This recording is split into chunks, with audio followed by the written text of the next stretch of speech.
যেন যত্ন করে পাকিস্তানিদের জন্য মরণ ফাঁদ তৈরি করছেন বিসিবির head of turf management Tony Hemming. Sylhet টেস্টের উইকেট প্রস্তুত করতে আদা জল খেয়ে নেমে পড়েছেন তিনি।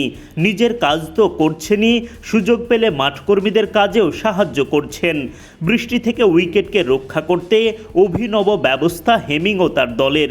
সব মিলিয়ে পাকিস্তানের বিপক্ষে কেমন উইকেট তৈরি করবেন Tony Hemming?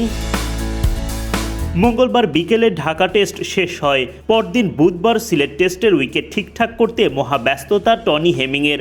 Soil moisture machine ব্যবহার করে শুরুতেই উইকেটের মাটির আর্দ্রতা পরীক্ষা করে নেন। এই পিচ কিউরেটরের সব কাজই যেন হওয়া চাই শতভাগ ঠিকঠাক। তাই তো বেশ সময় নিয়ে উইকেটের বিভিন্ন প্রান্তের মাটির আর্দ্রতা পরীক্ষা করে নিলেন, যাতে বাংলাদেশ দলের চাহিদা অনুযায়ী নিখুঁত উইকেট তৈরি করা যায়। মুঠোফোনে আর্দ্রতার পরিমাপ ছবি তুলেও রাখেন হেমিং।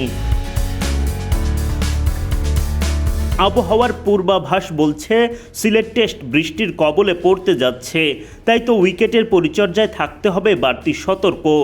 দিনের কাজ শেষে এবার উইকেট ঢেকে রাখার পালা, যাতে রাতের বৃষ্টিতে উইকেটের কোনো ক্ষতি না হয়। মাঠকর্মীরা যখন উইকেটে কাভার দিতে ব্যস্ত, হেমিং নিজেই এগিয়ে গেলেন। কাজ ভাগ করে নিলেন নিজের দলের সদস্যদের সঙ্গে, যেমনটা তিনি সব সময়ই করে থাকেন। 2 দফা কাভার দিয়ে পিচ ঢাকার পর সেখানে নিয়ে আসা হয় কতগুলো ধাতব স্ট্যান্ড। পিচের মাঝ বরাবর সেই ধাতব স্ট্যান্ডগুলো বসানো হচ্ছে। এগুলো মূলত পিচ কাভার ধরে রাখার সাপোর্ট স্ট্যান্ড বা পিচ টেন্ট ফ্রেম। বৃষ্টি বা অতিরিক্ত আর্দ্রতা থেকে পিচকে রক্ষা করার জন্য এগুলোর উপর তাঁবুর মতো করে কাভার টানানো হয়।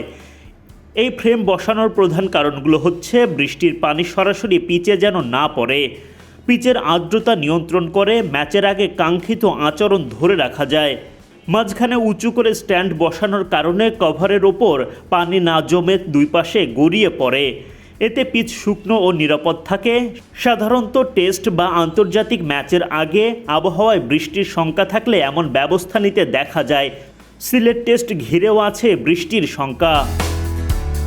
এদিকে সিলেটে বরাবরই স্পোর্টিং উইকেট দেখা মেলে। এবার অবশ্য এখনও পর্যন্ত উইকেটে বেশ ঘাস লক্ষ্য করা যাচ্ছে। আউটফিল্ডার উইকেট আলাদা করাই যেন দায়। ম্যাচ শুরুর দিন আসতে আসতে উইকেট আর আউটফিল্ডের মাঝে পার্থক্য হয়তো খানিকটা কমবে, ব্যাটাররাও সুবিধা পাবেন। তবে এতটুকু অনুমান করাই যায় পেসারদের জন্য বাড়তি সুবিধা থাকবে এই উইকেটে। আর সেটা হলে নাহিদ রানা আবারও ধসিয়ে দেবেন পাকিস্তানি ব্যাটারদের। সেই লক্ষ্যেই কি উইকেট ঘিরে টনি হেমিংয়ের এমন হাড় ভাঙা খাটুনি?